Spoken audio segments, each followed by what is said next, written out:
भोर भई भज प्रभु नाम होगा तेरा कल्याण। भज रे भज रे। आइए सुनते हैं आज की कहानी। आज की कहानी है अधिक धन कष्ट का कारण। किसी नगर में एक आदमी रहता था। वो पढ़ा लिखा और चतुर था। एक बार उसमें धन कमाने की लालसा पैदा हुई। उसके लिए उसने प्रयत्न आरंभ किया। देखते देखते उसके पास लाखों की संपदा हो गई।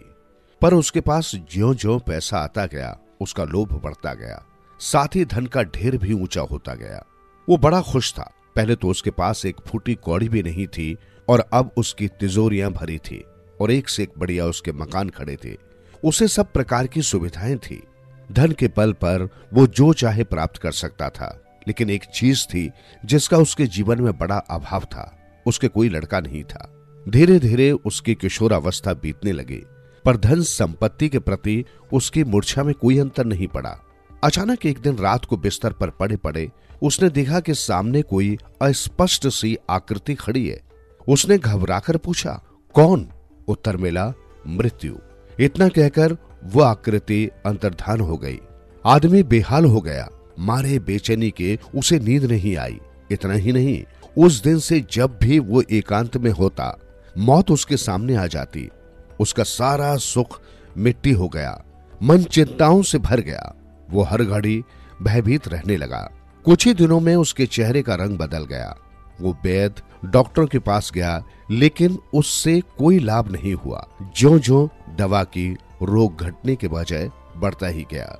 लोगों ने उसकी ये दशा देखी तो कहा कि नगर के उत्तरी छोर पर एक साधु रहता है। वो सब प्रकार की व्याधियों को दूर कर देता है। बड़ी आशा से वो दौड़ता हुआ साधु के पास गया और उसे अपनी सारी दास्तान सुनाई। अंत में उनके चरण पकड़कर रोते हुए प्रार्थना की, भगवान मेरा कष्ट दूर करो, मौत मेरा पीछा नहीं छोड़ती।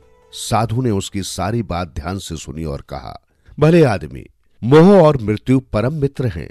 जब तक तुम्हारे पास मोह है, मृत्यु आती ही रहेगी। मृत्यु से छुटकारा तभी मिलेगा जबकि तुम मोह का पल्ला छोड़ोगे। आदमी ने गिड़गिड़ाकर कहा, महाराज मैं क्या करूं, मोह छूटता ही नहीं। साधु सांत्वना देते हुए बड़े प्यार से बोला, परेशान मत हो, मैं तुम्हें मोह विसर्जन का उपाय बताता हूं।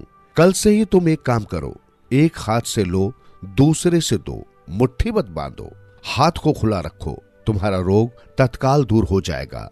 साधु की बात उसके दिल पर घर कर गई। नए जीवन का आरंभ हुआ।